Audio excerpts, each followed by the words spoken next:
Kumusta nga ba ang comfortability ng seat ng Honda RS125Fi pag may OBR? Tara, pag-usapan natin yan. For me bossing, nung may umaangkas pa sa likod ko, okay naman daw yung response dati and wala naman silang rinireklamo. But also as a driver, sumasakit talaga yung puwet ko kapag more than 1 hour na nakupo dito kay Honda RS, lalo na pag long ride. Kaya need ko talaga ng 10 to 15 minutes para magpahinga-pahinga. And sa uphill naman bossing, kaya naman ni Honda RS125 if isa lang sa inyo yung may kabigatan.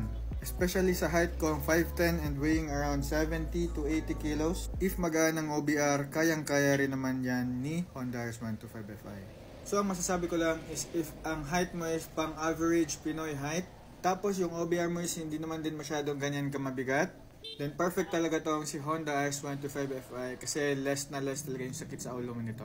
And if nagustuhan mo yung ganitong klaseng video, you can follow me for more.